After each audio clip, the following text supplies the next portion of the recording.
Hello tout le monde, on se retrouve pour un nouveau bilan lecture. Au programme, un light novel que j'ai terminé, une série que j'ai également terminée, donc deux mangas, et deux autres tomes de manga que j'ai pu lire, une nouveauté et une suite. Ça devrait être un bilan lecture assez rapide, je voulais le faire avant de vous faire mon bilan lecture du mois que je vous posterai demain soir, et donc on va voir ça de suite. On commence par le troisième volume de I'm in Love with the Villainess, donc un light novel édité chez La Nouvelle Édition. J'avais un petit peu peur en recevant ce tome parce que j'ai trouvé que le deuxième tome de ce titre terminait parfaitement la série et j'avais un petit peu peur de ce qui allait être proposé pour cette suite et finalement j'ai bien accroché. On nous propose un nouvel arc qui commence d'une manière très dynamique. J'ai beaucoup apprécié ma lecture, c'est agréable de retrouver notre couple et d'être peut-être moins sur la romance et plus sur l'action, ce que j'ai plutôt apprécié. En plus on découvre leur fille petit à petit et le mystère autour de ces deux jeunes filles. J'avoue que j'ai été agréablement surprise par ce tome, ça me donne envie de continuer ce titre et de découvrir au moins le quatrième. J'ai ensuite lu les tomes 2 à 5 de Double Me, donc un titre édité chez Ankama, un manga français fini en 5 tomes et un très très bon thriller, j'ai beaucoup aimé.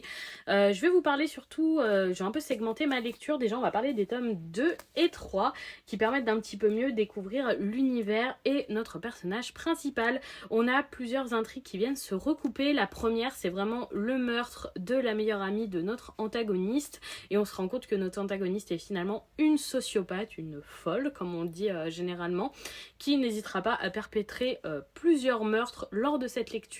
Ce que je retiens beaucoup de cet homme, c'est que j'ai été très étonnée des choix qu'a pu faire notre personnage principal. Certaines personnes qu'elle a tuées, je n'attendais pas du tout ça.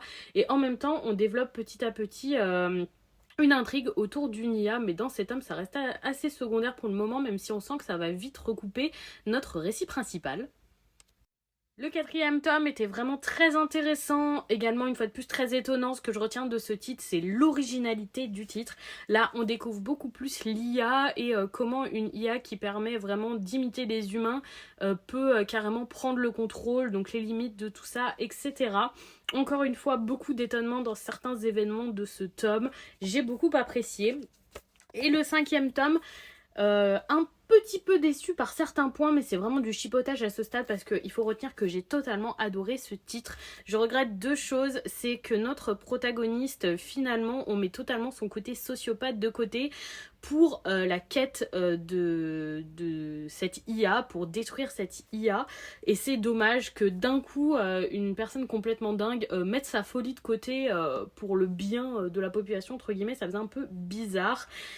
Et voilà, c'était pas tout à fait naturel à la lecture, je dirais. Également, autre petite pointe de déception, toujours à l'état de chipotage, c'est sur son chara-design qui a changé pour une raison totalement ok, c'était très bien amené. Mais par contre, voilà, son nouveau chara-design, je ne trouve pas du tout qu'on dirait une lycéenne, elle fait très vieille et c'est dommage d'avoir changé ce chara-design. Enfin, le changement du chara-design c'est ok, mais d'avoir fait celui-là, je trouve que c'est dommage. En tout cas, très bonne lecture. La fin était hyper étonnante aussi. Il y a eu certains événements que je n'attendais vraiment pas. C'est un global où j'ai beaucoup apprécié. J'ai voilà, juste deux petits points de choses à redire, mais pour le reste c'était excellent. J'ai adoré l'originalité du titre, le fait que le sujet des IA soit traité déjà à l'époque et en plus maintenant c'est totalement dans l'air du temps. C'est vraiment quelque chose qui rentre très bien dans le thriller. J'ai beaucoup apprécié ma lecture. Chez Vega Dupuis, ensuite, j'ai lu le 10e tome de Manchuria, Opium Squad, une série que j'apprécie énormément. Ce tome était très dynamique, on a eu plusieurs combats dans plusieurs endroits différents pour une conclusion qui ferme entre guillemets l'arc qui était en cours. Un petit peu déçu que l'auteur n'ait pas entre guillemets la force ou le courage, je ne saurais vous dire, de faire mourir ses personnages et qui s'en sortent tous plus ou moins miraculeusement à chaque fois. C'est un petit peu ce qui entache le récit.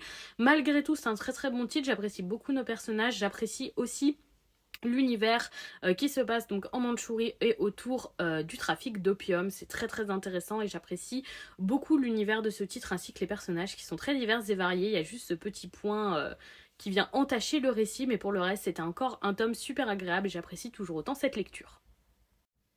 Et on termine avec le premier tome de Princesse Puncheuse de chez Kana, la bonne surprise vraiment de mes dernières lectures. J'ai adoré ce premier tome.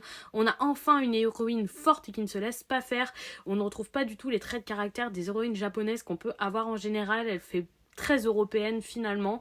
Elle a du caractère, elle ne se laisse pas faire, elle dit ce qu'elle pense et elle frappe, tout simplement. J'ai adoré le franc-parler des personnages. Au-delà de ça, on a une romance qui s'installe de manière très sympathique, voire humoristique. C'est super efficace. Et déjà, une intrigue un peu plus développée sur une noblesse un peu corrompue et d'autres éléments autour de ça. Super bonne surprise pour ce premier tome. J'ai beaucoup accroché, je m'attendais un peu à rien, je sais pas, je sais pas, je partais avec un a priori et finalement super bonne surprise et je vous recommande très fortement ce titre. Et donc voilà pour mes quelques dernières lectures. Franchement, je suis contente parce que c'est que du positif pour cette fois-ci.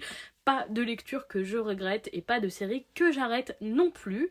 Dites-moi si vous avez lu certains de ces titres ou si certains piquent votre curiosité. Je serais très contente d'échanger avec vous sur ces différents titres et peut-être de pouvoir en discuter un peu plus longuement sur certains points. Ce serait un grand plaisir pour moi. En attendant, je vous souhaite une bonne fin de week-end et je fais des bisous tout le monde.